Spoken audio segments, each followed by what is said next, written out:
fractions is you take one fraction that is too difficult to integrate and you break that up into 2 or 3 easier fractions to deal with. The only way it'll work is if the denominator can be factored. So that's where we begin. So we've got the denominator can be factored. It's the difference of squares. So it's going to be 1 minus x squared times 1 plus x squared. And that can be factored even more. It would be 1 minus x times 1 plus x times 1 plus x squared.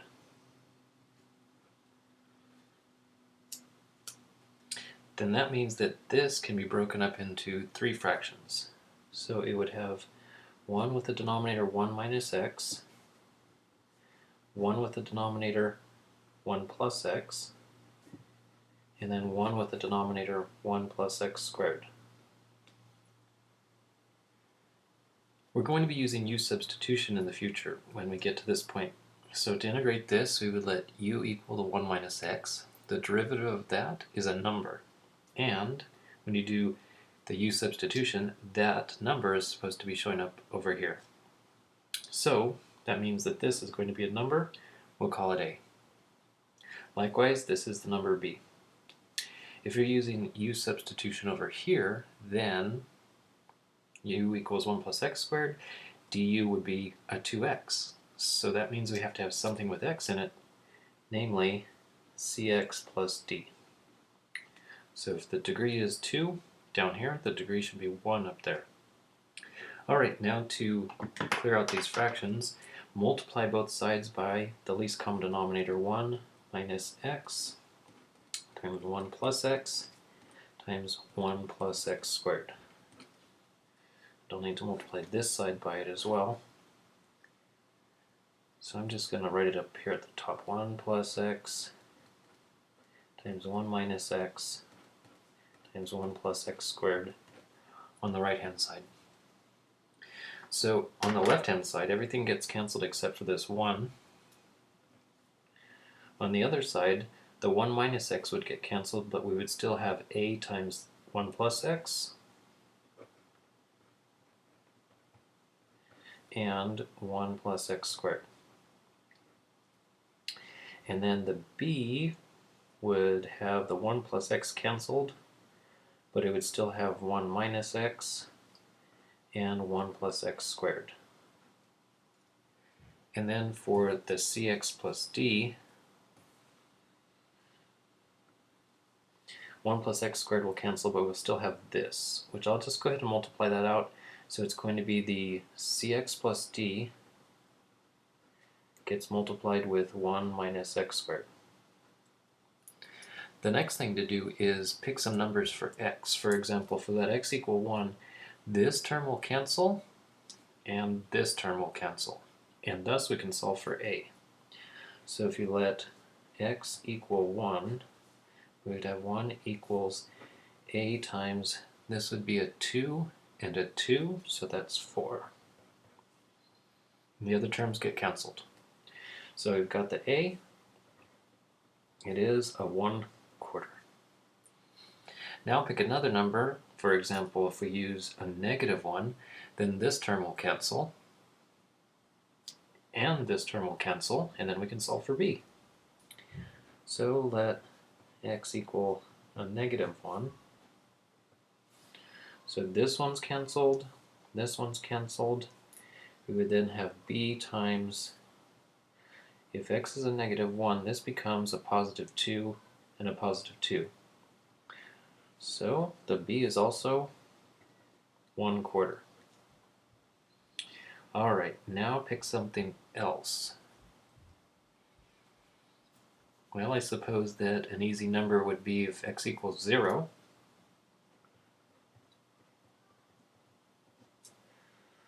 So then this would be a 1 times a 1 times a quarter.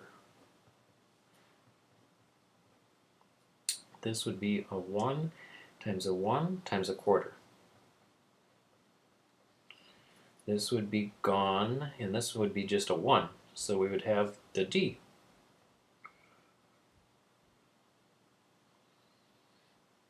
So it looks like this would be a half, so if you subtract half from both sides, we've got the d is equal to 1/2.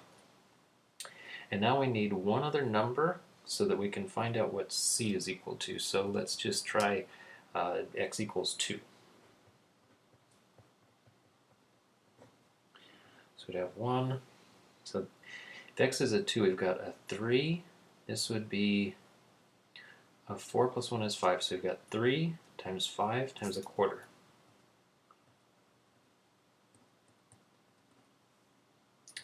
Over here, if x is at 2, this is going to be 1 minus 2, so that's a -1. This would be a 4 plus 1, so 5, -5 times 1/4.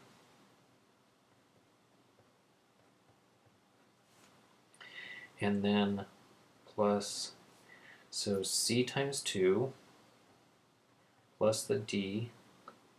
And then if you substitute a 2 in here, it's going to be 1 minus 4, which is -3. So this is 15 quarters minus 5 quarters is 10 quarters. So if you subtract 10 quarters from both sides, that would be, well, 4 quarters positive and 10 quarters negative is -6 quarters. That can actually be reduced to -3/2.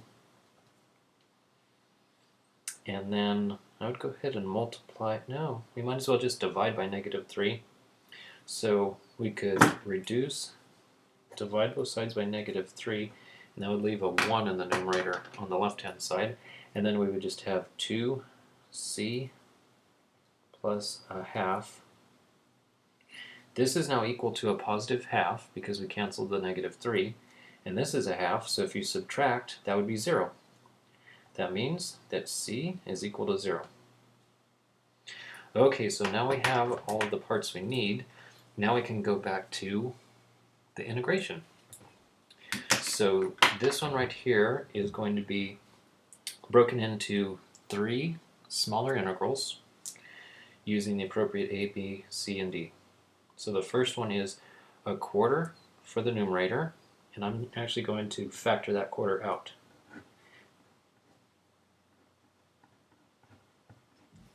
Okay, so there's the first one, but I've factored out the quarter. Going to do the same thing here. So the b was also a positive 1/4, so factor that out.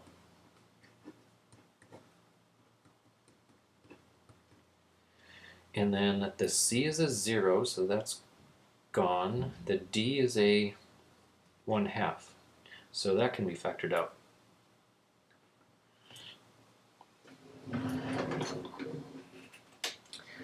When I said factor out the b is a 1/4, so that's supposed to be a 1/4. Okay, then the d is a 1/2, and what's left is 1 over 1 plus x squared.